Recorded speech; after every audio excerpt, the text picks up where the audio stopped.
All right. Get this show on the road.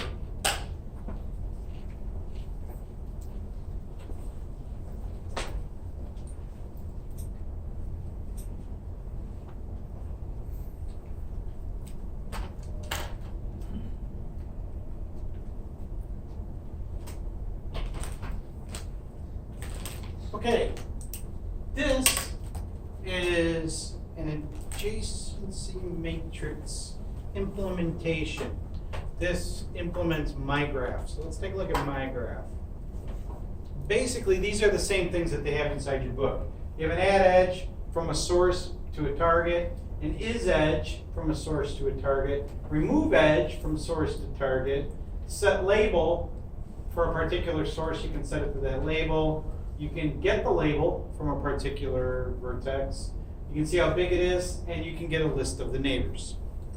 So pretty straightforward stuff. Now, one thing to think about with the add edge, there's only 2 arguments that are passed to that method. What this is going to do is it's just going to simply create an edge.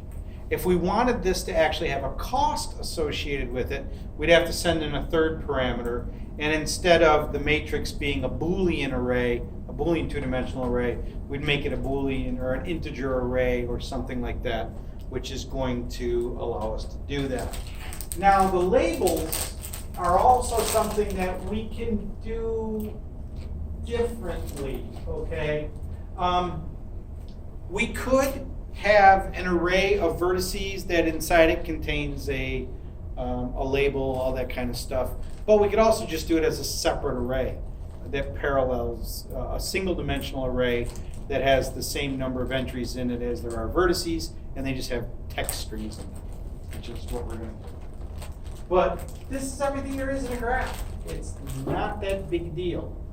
Add from one to another is the one that exists. The coolest one is actually this guy, the neighbors. And the neighbors actually returns an array that contains all of the neighbors that you are connected to. So all the vertices? Yeah, all the vertices that you are able to get to from your, that are one stop away from you. But it only returns, the array size varies. Depending, I mean, if you have 5 neighbors, there'll be 5 in that array. If you have 3 neighbors, there'll be 3 in that array, that kind of thing. Now, the code for the adjacency matrix is pretty small. And so let's take a look at what's going on here. All right, in this case, we have the graph itself, which is a Boolean array. We have the labels, which is another array, single-dimensional array. Now, what we'll do in our constructor is we'll allocate the memory for the Boolean graph, so that one's 2-dimensional, by the number of vertices. It's passed in when you actually declare the graph. You have to pass in the number of vertices you're going to have. The Boolean array will have 2 dimensions, one for what you can connect to and who can connect back to you. And the labels is just a single one. And for all of the labels, we'll default them to simply being V plus whatever the vertex is. So it'll be V0, V1, V2, V3, V4, that kind of thing. That's our constructor. It's a double-dimensional array, just allocated and away we go. To add an edge, just say that the graph at source and target is equal to true. Now, admittedly, this is an unprotected method, all right? If you passed in a variable that was too large, you could crash it, right? You could, because if your matrix is only 5 by 5 and you pass in 10 and 12, then you're going to get a bounds array error. We could go through and actually, spend the time to make sure that it's done the way it's supposed to. We'd have to make sure that source is not bigger than that, target's not bigger than that, and away we go. Is an edge, it just returns whether or not there's a true at that particular location. That's it. Remove an edge, just where when we added an edge, we set it to true. When we remove an edge, we set it to false. set the label, go into the labeled array at this particular vertex, set the string equal to that. Get the label, go into that and just return it. What's the label again?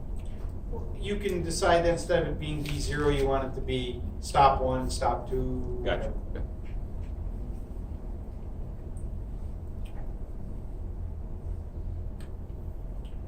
All right. The size just returns labels.length because the number of labels is going to be equal to the either single dimension in the two-dimensional array. Neighbors, this is the fun one. So what happens is we're going to, from a particular vertex, we're going to see whether or not we can connect to it. So it's a two-step process. Step one is, can we connect or not? We have to count how many of those connections that we have. So we're simply going to do that. We're going to start at the beginning and go through the length of it. If graphs of vertex of I is equal to true, we bump a counter by 1. That just goes through and counts how many people can this vertex actually connect to. Once it can connect to all those, then we can allocate an array of that size. And then we do the whole process again, but this time as we go through, we assign the number of the for loop into that result because you can connect to that guy. We basically do it twice. This one, determine how big the array needs to be, allocate the array, fill the array, return the array. Quick question, if there's no connections, what does it do in the constructor? Passes a 0? So there's no neighbors from that graph. If there are no neighbors, then what you'll get back out of here is a null. This will come back as null. Is that null? Yeah, if you try to allocate an array with 0 as the number of things, you get a null. And the compiler's not going to play or whatever, right? Not to the best of my Oh, knowledge. yeah. We can try it out, but I'm just curious. I don't think I think it's fine. I think I've run it before. Questions? I don't get it. What's the difference? Can you explain me what? This one just counts how many there are. This one fills them in. Okay, so it's just, but, okay. Because what we need to do is we need to return an array that has exactly the number of entries in that array that's equal to the number of neighbors that we have. Why we are counting it? Because we need to return an array that's exactly the length of the number of neighbors that we have. So we count the number of neighbors that we have so that we can declare an array of that size. Then down here, we just go back through it and put them in as to which ones we actually connect to. We write them into the array. What do you think? Not that, I mean, we're at 80 lines, 87 lines, and what we have left is our, we have our 2-string. That's it. So it's a little over 100 lines. And this one, it just basically will go through and it will add the label plus what it can connect to for each of the individual vertices. So if we go see what the code that runs this guy looks like. And maybe that's an E list. We don't want that one. We want the A matrix.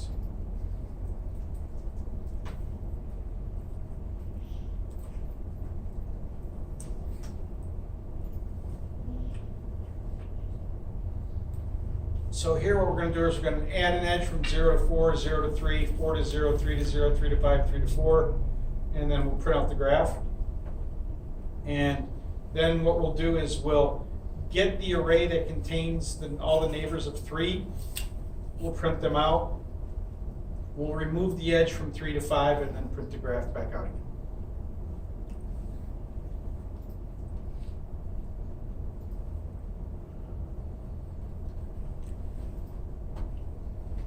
So once the thing is created, V0 can connect to 3 and 4, V1 can't connect to anything, V2 can't connect to anything, V3 can connect to 0, 4, and 5, V4 can connect to 0, and V5 can't connect to anything. Now this 0, 4, and 5, that comes from this statement right here, this for loop, where we print out all of the neighbors of 3, which in this case would be 0, but you notice 0, 5, 4, this guy's gonna print them out in order because it's gonna start from the 0 and work its way up. It's gonna go 0, 4, 5. They'll be in ascending order. And then we'll remove the edge from 3 to 5. So right here, if we look, there's 3 goes to 0, 4, and 5. We remove the edge from 3 to 5 and then print this back out. And we get vertex 3 can go from to 0.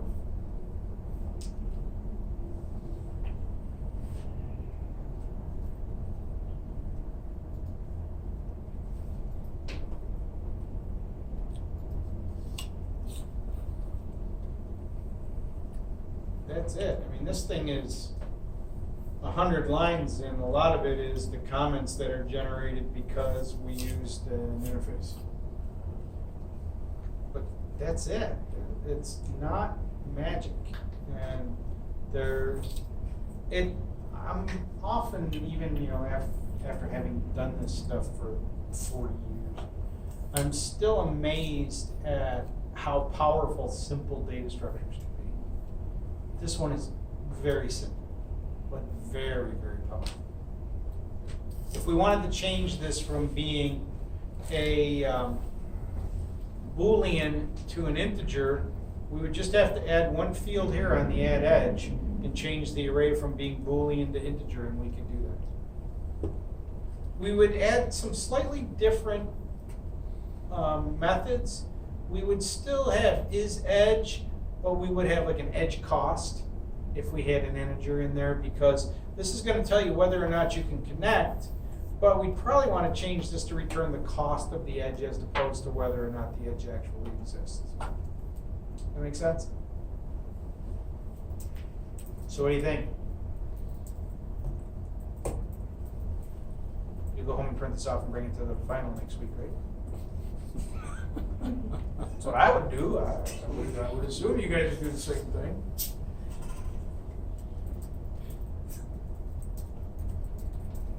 Yeah, the adjacency matrix is by far the easier of the two. So, let's take a look at the edge list. This one also implements my graph, so it's this one's slightly longer, but it needs a couple things to help it along, right? So it needs a vertex. This is what our vertex looks like. In this case, we actually incorporate the label into the node for the vertex, and it has a list that goes off of the vertex. So one of the things that we did, and what I did in this one, is if we take a look at this, that's the vertex. Here's the edge. The edge just basically connects to the next edge, and it contains, you can get the vertex, set the vertex, you can get the next, set the next, that kind of thing. Isn't that kind of like a node? Yeah. So Both of there's these are like the nodes. edge and the vertex, not just Yeah, what I did with this one is I decided it was probably better if I just declared an array of the vertices, because that makes them much quicker to get to. But inside, so when I talked about, you could have an array of them, I decided to do that one with this because it's simpler. It gets really complex if you start going, I want to remove this one or add this one, and you got to add all the connections from the vertex, from the edge list vertex back to the vertex vertex. In this case, it was a lot simpler to just do them as an array. Now, in the case of this one, we have an array, which, shame on me.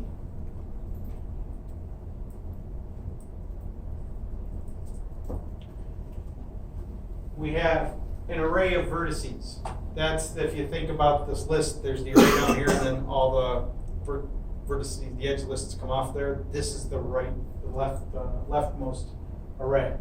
So what we do is we just declare a new one based on how many you want, and then we go to each of those vertices, we create a new vertex, and we set the label equal to V0, V1, V2, V3, V4, V5. What happens if you want to add one to the vertex? 'Cause now it's an array, so You're going to have to reallocate the array. you're going to have to take all the branches and... No, actually, they'll all be fine. This is actually a relatively painless addition. because If something's connected from a branch to part of the vertex. the branches don't connect back to the vertex in this. In your drawing. Yeah, you could do that. I said there was one of the two ways you could do it. Okay, so you engineered it in a way that the branches connect to each other, and the vertex is kind of just like a base, just there. A vertex is, it looks like this.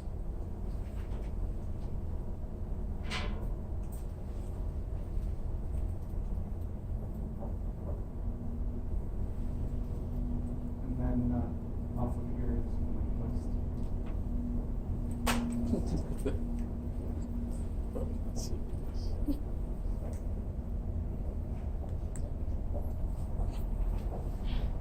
So these are the vertex structures.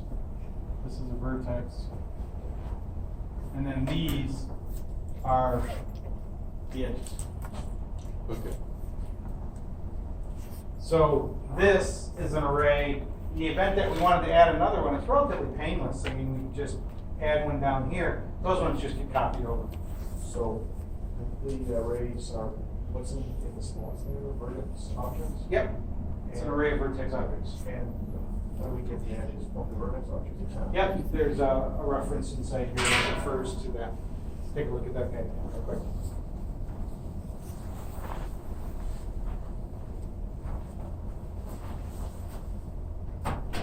So in this one, there's the edge list is there, which is the list of edges.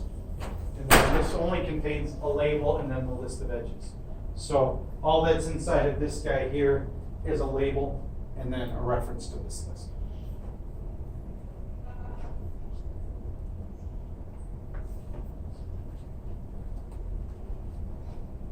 Make sense? So with this one, it's a little more complicated to build these guys. So here's how we add an edge. To add an edge, we first of all make sure an edge doesn't already exist, because this is a linked list. I mean, the last thing we want to do is be adding another node to the linked list if a node that already does that exists. So the first thing we want to do is check to make sure that one doesn't exist. If it does, just return, because your job's done. There already exists an edge from point A to point B. What we do, we allocate a new edge. We set the vertex inside that to be whatever the target is that's coming in here. And then we set the next in to be whatever the list is on the current source vertex. So basically what we're going to do is we're going to get a new node.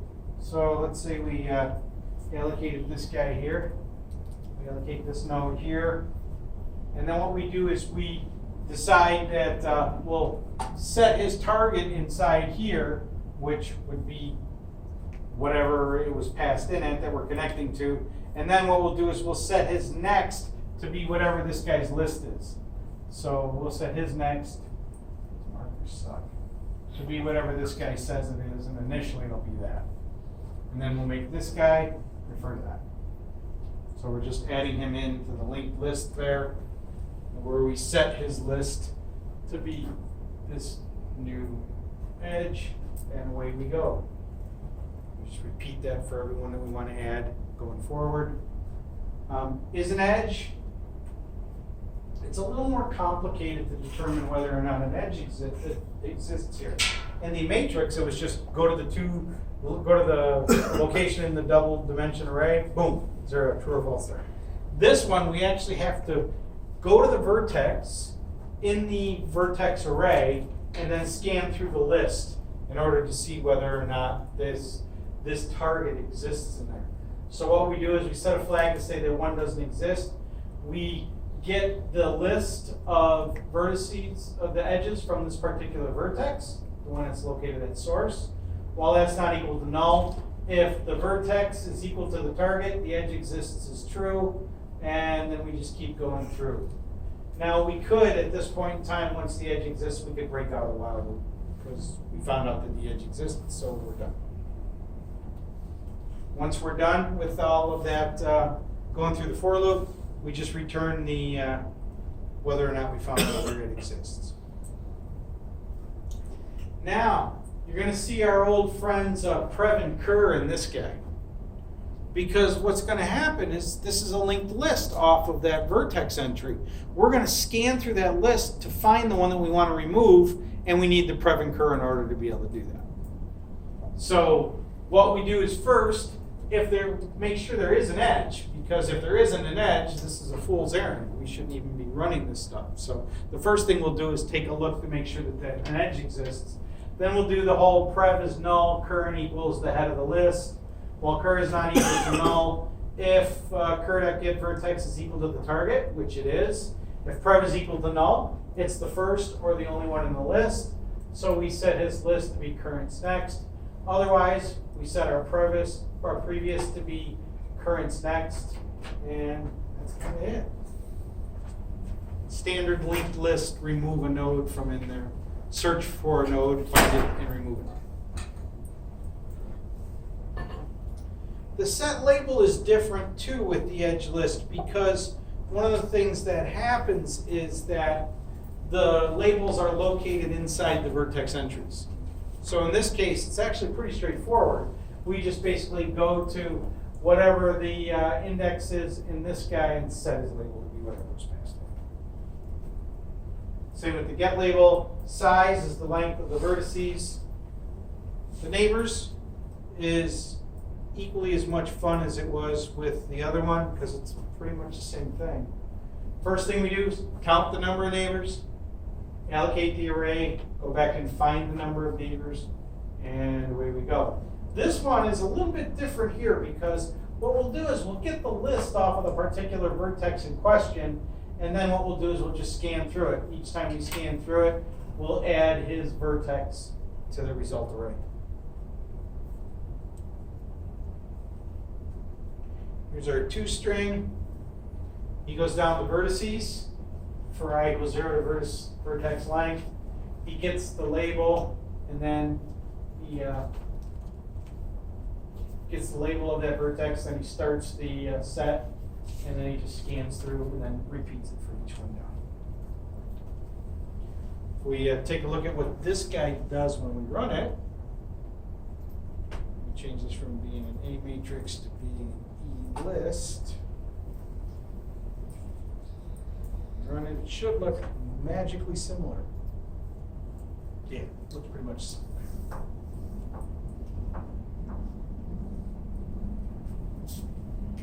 But this time when you print out the edge list, it's in order that you have it. Right, it would be in the order that they were added as Instead of, opposed to numerically ascending.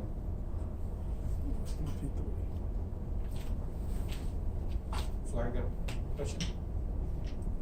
No, I'm sorry, I was just noticing, are they supposed to be exactly the same or similar? Similar. Okay. I mean, the process is all the same. And, sorry, what's your name? Alina?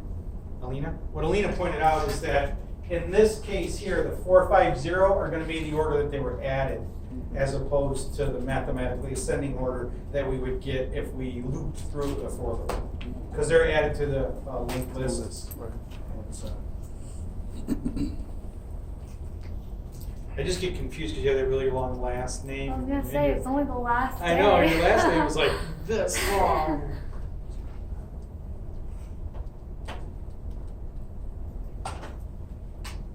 That's all there is on the implementations of them. Now we need to talk about the traversals. So let's take a look at the traversals, and once we're done with those, we'll pick one or two of them and implement it. And then we'll take a look at Dijkstra's shortest path algorithm. And that pretty much write it all for graphs. I'm kind of bummed that this course, we got shorted a week this semester. And it happens sometimes. You know, you get a semester where you only meet 15 times and you get a semester where you meet 16 times. This one we got shorted 1 week because normally what would happen is after we go through all this stuff, then what would happen is next week we would have an in-class lab. The in-class lab would look like this.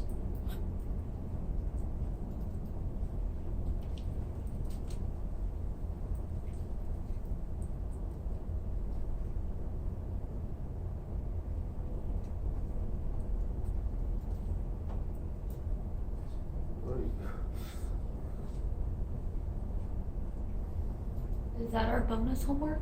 No. Now, what would happen in this is, can I do you, grid lines, one page.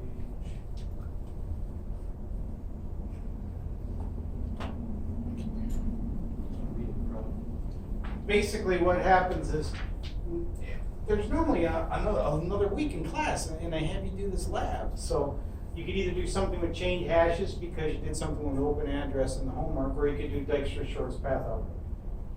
And just so you know, there will be a Dijkstra's shortest path algorithm question on the final exam. You won't have to write any code for it, but you're going to have to go through and show what the values would be after you ran it. Because I know Monica really wanted that. Yeah, it's just we want to.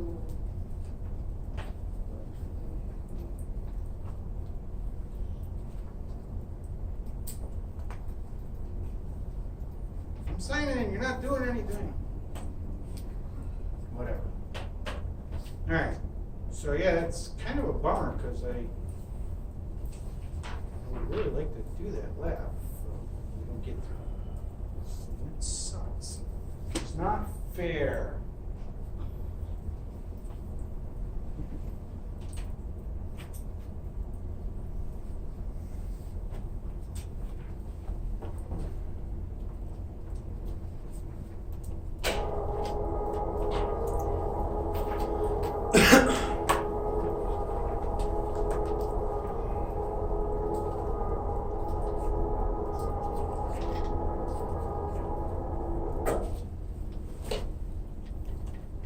All right, there are two graph traversals. There's a breadth first and a depth first. And if you think about what they mean, it's depth first will be something that you could implement relatively easily with recursion. And we all know that if you're doing things with recursion, it's kind of like a stack, right? And push, push, push, then pop your way back out. And you'll hear people talk about, they'll talk about recursion, about, you push down another level of recursion, and then you pop your way back out. So, but the depth first uses a stack type thing. The breadth first uses a cube in order to do it. So in order to make sure I don't screw this up, which I probably won't. I have done this a few times. Sorry. I didn't hear it a second.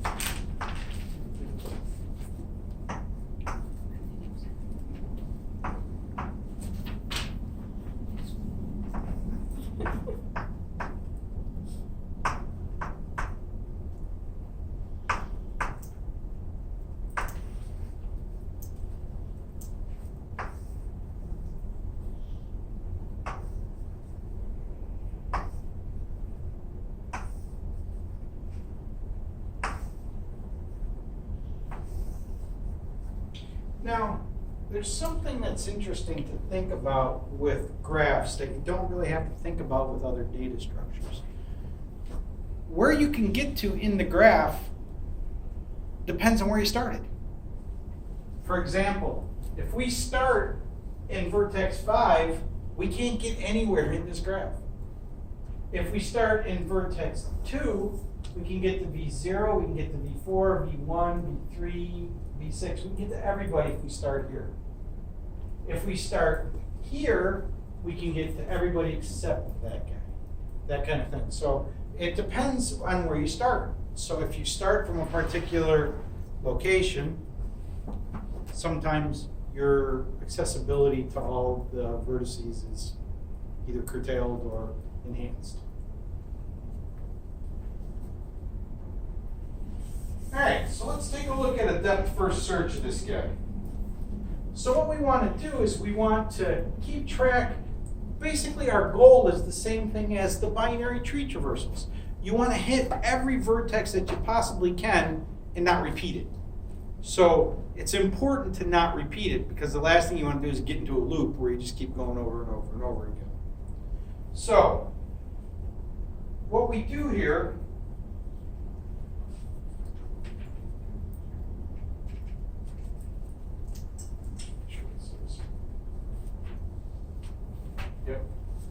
So what we'll do here is we'll start, let's say we're going from V0. So what we'll do is we can put together an array that says, you know, which ones have we visited? 1, 2, 3, 4, 5, 6. 1, 2, 3, 4, 5, 6. You know that stuff over there. So we can say whether or not we visited one or not. So what will happen is we start by starting at 0, so we say this one's been visited.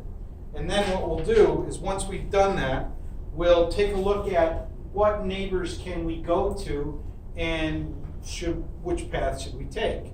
So what we'll do now is we'll use a stack, and just making sure that first. Yeah. They don't show it, but usually you would use a stack, or you could do it recursively. So what we would do is if we had a stack over here, and what we would do is we would push 0 onto the stack, because we've already done that, but we'll visit it. Now the next thing that we'll do is we'll pick one of his kids. We don't know which kid, and it doesn't really matter. So we'll pick 1, we'll push him onto the stack, and we'll say that this guy's visited. With me so far? And then what we'll do is we'll go to one of his kids, and if we look at that, we can only get to V3, so we'll push 3 here, say that 3, 0, 1, 2, 3, 4, 5, where are 6? 6, say this one's been visited. Then what happens is we try to go from 3 to one of his kids, which we will, which is 5, and then 5 gets pushed onto the stack, and we mark 5 as being visited. Now 5 doesn't have any kids. So what we'll do is we'll pop this guy back off the stack, and then take a look at the next one down. So 5 has no kids, so we pop him off the stack. So now we have 3.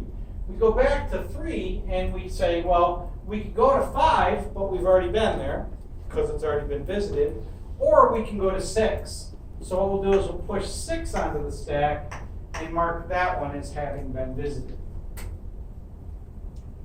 Now we get to 6 and we say, okay, 6's only connection is to 1. 1's already on the visited list. That one is gone. Now we go back to 3 and say, okay, 3 can only connect to really 5 and 6. 5 and 6 are already both been visited, so we'll get rid of him. We go back to 1. 1 can go to just 3, and we've already been there, and 3's been visited, so we'll take that one off. Now we go back to 0. 0 could go to 1, which is already visited, but it can also go to 4. So then what will happen is we push the 4 onto here, mark that guy as visited. We get to 4, 4 can't go anywhere, we pop him off. We get back to 0, we visited all the possible things that 0 could do. We'll pop him off. Once the stack gets empty, we're done. So the idea of pushing stuff onto a stack is very similar to how you traverse a binary tree, correct? Well, if we did it recursively, it would be the same, right? Yeah, okay. So, which we could do. But this one's a little bit different because what happens is in a binary tree, we always know that we have a maximum of 2 possible paths, right? So we'll always go left or right. That's what I was going to ask next, is that with this, are you breaking up into like a left subtree or right subtree? No, there are no subtrees in graphs like that. There are Okay. subgraphs, Okay. but they're more freeform. The binary tree has to live within that very constraining left child, right child. Mhm. Or left Twix and right Twix, depending on how you want to do it. But in this case, you could have multiple children, so it's not done like that. And typically, you would do this with a stack. You could do this recursively. Actually, with the array up there that says whether or not you've been visited, it's pretty easy to do recursively. I have a question after Lena. Sorry, so when you check whether it has a child, do you just check to see if there's an edge between 0, 1, 2, 3, 4, 5, and 6? And then. No, choose just from the first one? vertex that you're at. Yeah, but Yeah, when you check yeah, for the yeah. next one, you have to check for all of them Yep. until you get a false. Yep. That would be exactly what you do. But then otherwise it would be the same as a linked list. It's just instead of left and right, you just loop through all of it until. Right. Okay. Yep. And that's why the array of whether or not you visited somebody is really necessary, because you don't have that information otherwise. The binary tree, all trees are hierarchical. Is this hierarchical in that you're starting at a specific position, V0, and working away from that? Yes. Okay. And it's whatever vertex you choose. In this case, we did this from 0. Like I said, if we do this from 4, it's a very different thing, right? Mhm. If we do this from 4, basically you go, okay, 4's been visited, you push it down to the stack, has no kids, you pop it back off, you're done. Now, if we were to do this recursively, we could still do this with the same structure and without a stack. So what we could do is, instead of using a stack, what we would do is we would start with 0, right? So we'll call it visit. So we're visiting 0. And this is all emptied out now.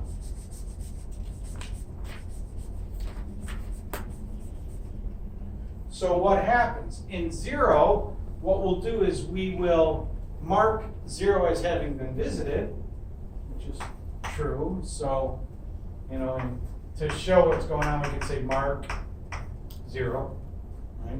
So we've marked that one. Then what we'll do is we'll say visit one of his kids. So we'll visit 1. Right? Inside here, we'll mark 1. And then we'll visit one of his kids. So he doesn't have, what does he have? 3. So we'll visit 3. We'll mark 3.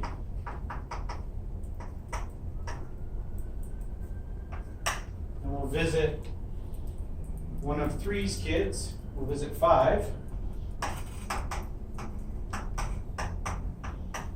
Inside here, we'll mark 5.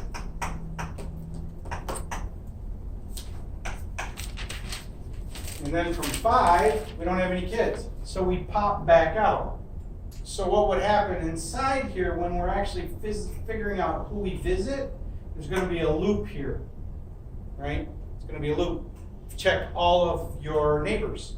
We have that neighbors function, which would do this quite elegantly, right?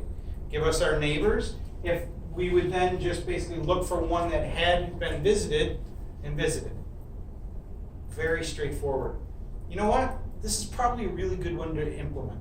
Why don't we implement this so you guys can get a look at it, what it would be recursively to get this done? Because recursion is something that we can't stress enough. So let's do that right now. We'll get that one done. Is recursion pretty frequently used? Yep. Okay. Absolutely. Recursion is used everywhere. You should use it everywhere. Every program you write should have recursion. You haven't lived until you've written "Hello World" recursively. Can you do that? I wish you did that. You probably have to take it. Recursively through the string, right? Yeah. Go by character. All right. So we can actually do this for any of them. Let's do it for the adjacency matrix. So what we're going to do is we're going to implement a depth first search. So what we can do is we have to have some way to know that we visited it, so we'll print out the label when we get there. So this is going to be void depth first traversal. And int, which will be our starting vertex. All right, Now, what we need to do is, this one is the public one. And then what we want to do is, we don't have to. Yeah. We need to keep track of this array of visited people, right? So how would we do that? We could declare it in here where if you're doing a DF traversal, we could declare it right up here, right? Where we could say, here's our private Boolean. Yeah, it helps if you do this. Actually, I did it backwards.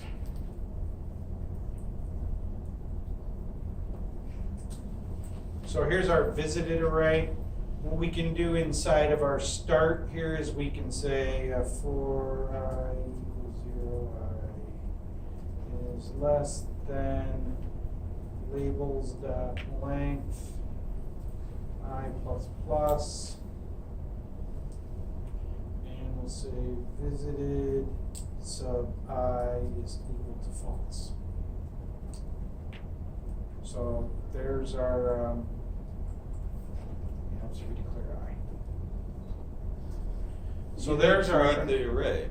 Huh? You only delegated the array. You didn't set the size. They're not allowed to do that. Yeah, sure. Syntactically, it's correct. Doesn't mean it's going to run, right? I mean, we need to do this, right? Okay.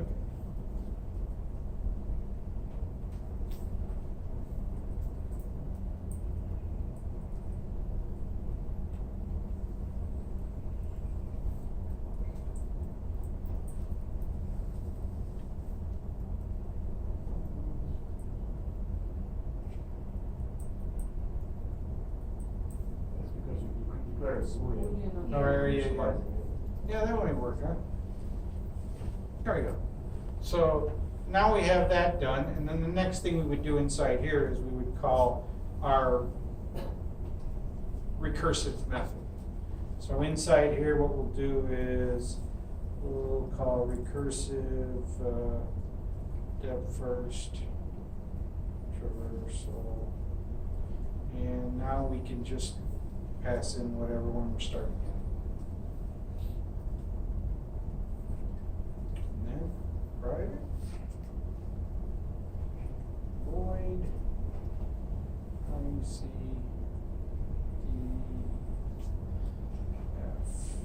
DF.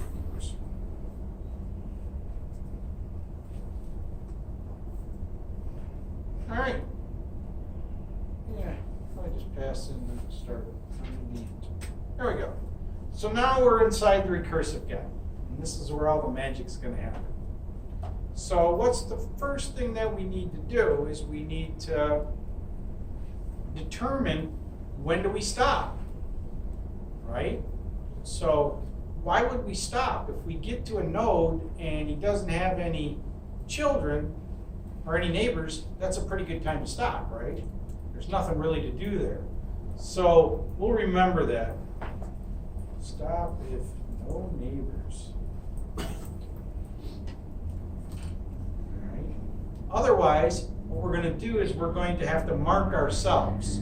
So what we'll say is, we need to mark ourselves as having been visited.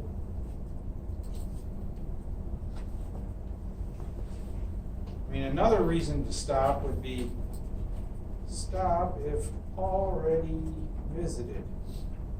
Okay, we can do that. All right, stop if no neighbors, stop if already visited, mark ourselves as visited. How do we mark ourselves as visited? We say visited sub start equals true. Now we've marked ourselves as visited. Now, what we need is a list of our neighbors so that we can go and visit them. Now what's interesting is we're going to have recursion inside of a for loop, which is going to be kind of an interesting thing. So first thing we need is some neighbors. So int. Let's see, where's the first function? Right there. All right. So what we'll do is we'll say int.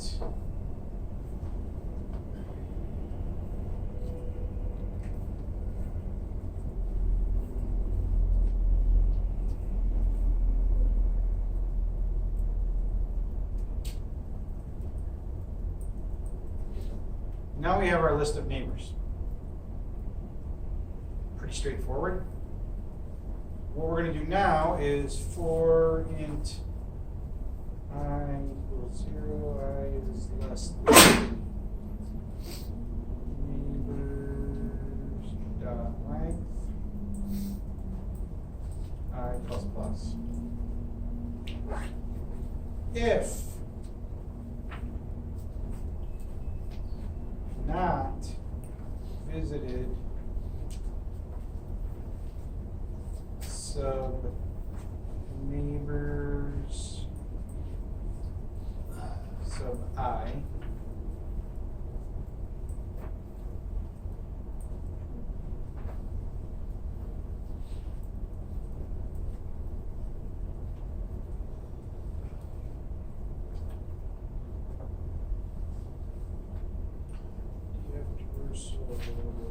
to be I.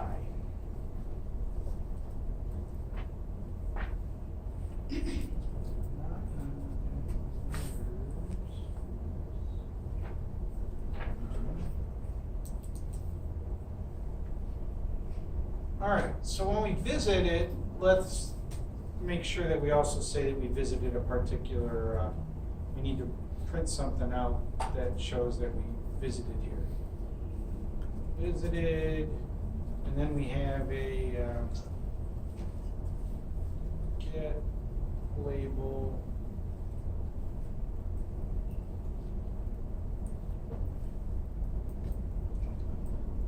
all right, so that'll tell us we visited, and then what we'll do is we'll keep going through this, and we won't go to them if we haven't visited them. Now, we're not going to get to somebody if we haven't visited them. How else can we stop? If we've already visited it, stop. If there are no neighbors, we should stop, right? I mean, there's nothing for us to do inside here, but we'll catch that down here. Will this just run like it is? It's a condition.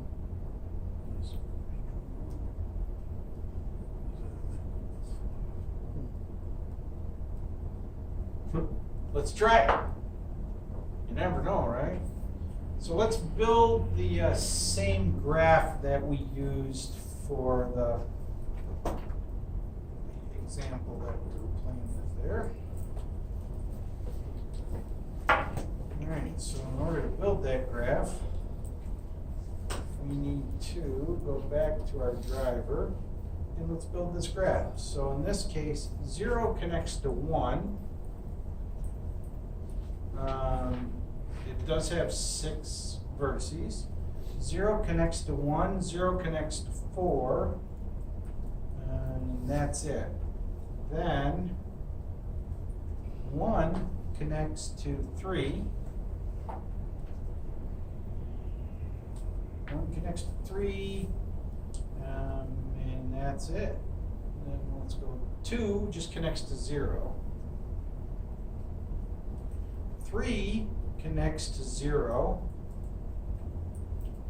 and it also connects to 6 and 5. 5. Aren't there 7 vertices? Since we're starting Yeah. at 0? Yep. So 3 connects to 6. Change that to 7. And then, so after 3 connects to 6, we got 4 who connects to nobody. And we got 5 who connects to nobody, and 6 who connects to 1. So we have a total of 1, 2, 3, 4, 5, 6, 7, 8 edges. 1, 2, 3, 4, 5, 6, 7, 8. Looks good. So I think this is a pretty decent representation of what's in there. We don't want to be removing this anymore. And, you know, we don't really care about this stuff either, so let's just comment this all out. All right, and then what we'll do is we'll try traversing it from 1 and see what happens. Graph dot, Why not 0? or from 0, yeah. We'll go from 0.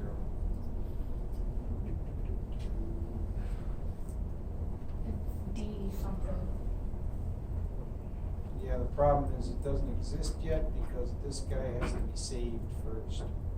Oh no, it won't exist because because it's not in the interface.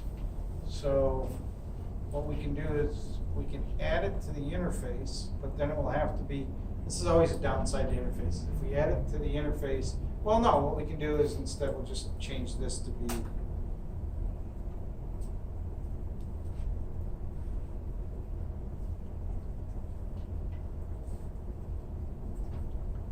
if we do that, then we can get it.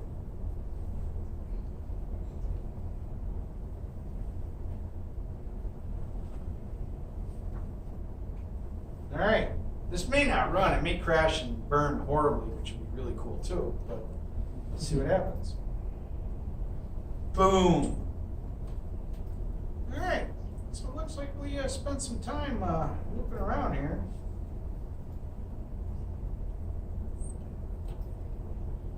Visit 0, 0, 0, 0, 0, 0, 0, 0. We have a problem. Houston, we have a problem. Yeah, this is not acceptable.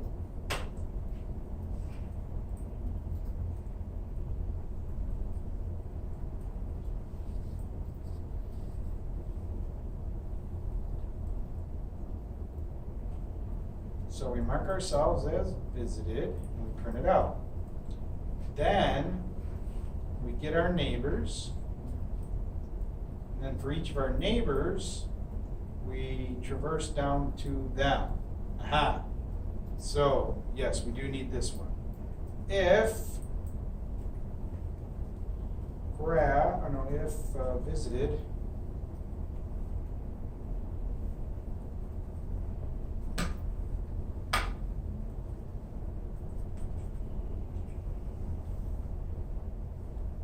all right, so we run it now.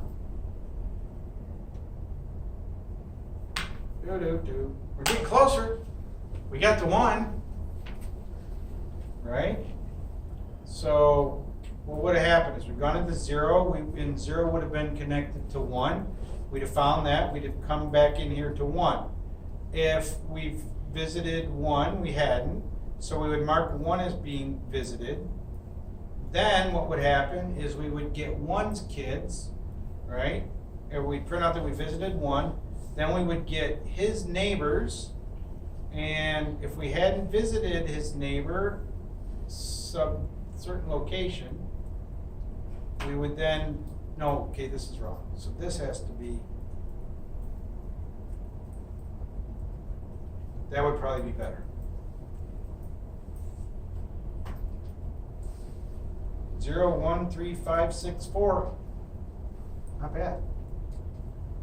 So that's a recursive implementation of the depth first traversal.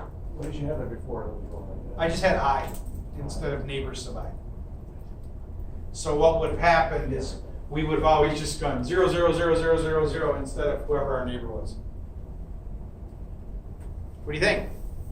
Make sense? It's always easier when somebody else writes the code, right? Yeah, I was thinking that too. But yeah, so that's a recursive depth first traversal. It's kind of cool. I love recursion. It's awesome. Be comfortable with recursion. I feel like you could teach recursion. That's where you want to be. By the final Someday or I'll like- get there. Okay. You still find it difficult after doing it for years? Not really. I just feel like it blows your mind when you try to. When you first, I remember first learning about it. It was in Pascal.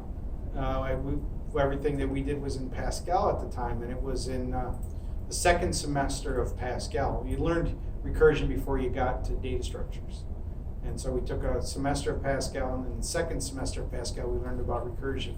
And I remember being freaked out, going, oh my God, what? Wait, huh? How does this work? And yeah, a lot of time at a chalkboard to figure it out. So it is something you get better Yes, at. absolutely. Any recommendations for reaching the OS moment? You get it? Well, Just keep on doing it. think about it this way. When you're looking at recursion, you're going to be dividing things down and dividing things down and dividing things down and dividing things down. Think about what the problem is and cutting it into exactly the same piece over and over. What could you do over and over again that will get you through this? And that's the way that I look at it. When I look at something and I'm going like this, basically what do I want to do? I want to think about this particular problem, right? We want to go to a vertex, mark it as visited, and then repeat that process for all of its children. That's what I did here, right? Mark it as visited, repeat this process for all of its children. And that's what we're doing here. But then, sometimes the base case gets a little weird, because in this one, when we first started out, it was like, well, maybe we don't need a base case because we'd, and actually, we don't need that base case. I think that was part of, But the way the tree was, the way yeah, the I think graph that was was part of designed. the bug where it was I instead of neighbors. Yeah. So, I mean, if we remove this,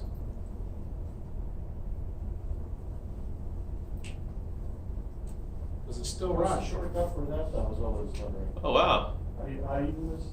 It's a control/. Wait, so what was the bug you used for? The bug before was that we did this was I instead of neighbors sub I.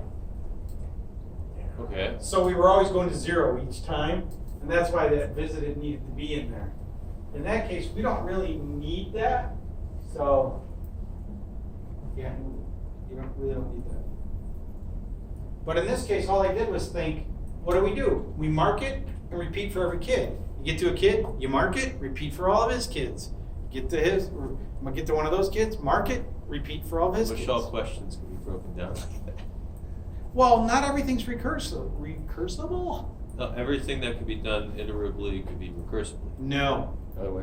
the other way around. Anything that can be done recursively can be done iteratively, but not necessarily the other way around.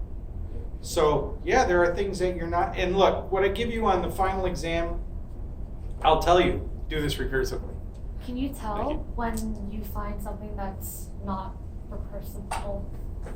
Can you tell, or do you sit there thinking about a recursive method for a while and then? Yeah, there's no proof that I'm aware of. I mean, But there's no you kind of get a hunch or anything, there is something. Would just be the definition of it has to be a finite set going to a base case. If it's not that, then yeah, well, basically what happens is if there's a small operation that you can perform on it repeatedly, then there's a really good chance it's going to be recursable. But without that, no. I mean, if you have to do something differently when you get to this point, different when you get to that point, different when you get to this point, no, you're not going to be able to do recursion. Quick question, can you run this? I just want to make sure. I just did. Oh, you did? That's it running right there. So the only one it doesn't go to is 2, right? 0, 1, 2, 3, 4, 5, 6. So 2, yeah, 2 just refers back to 0. So it is correct. recursion also has to go all the way to the base case before it starts operating its way out, right? Yeah, pretty much. So if you're trying to do something where it's I need you to, we did the maze thing, and we're this is an exemplar of doing something recursively, but For the maze, you are acting at every single one of those steps as you reach that point where it's like, hey, I can't go anywhere, and then you go backwards. But Yep. at every stage, you are trying. You're doing exactly the same thing, right? Every time you approach an intersection, you look at north, south, east, west. Hmm. You do exactly the same thing. In here, so what is the base case here? If not visited, neighbors are. Yep. Yeah, if there aren't any, once, you're gonna recurse until there's no neighbors that haven't been visited. So that's the base case. The base case is all your neighbors have been visited, so you stop. So if you deleted that and you had the other one, it would be the same thing. It would just create another Yeah. heap space Yeah, instead of just doing it in the same one. yeah, I mean, that would actually make it look more like a traditional, yeah, so here's what Alina's saying is that if we put that there and take this out of here and just run this way, now it looks much more like typical recursion, right? So we can get rid of that. Get rid of that. Wait, can you just leave it in commented? Sure. Thank you. Wow.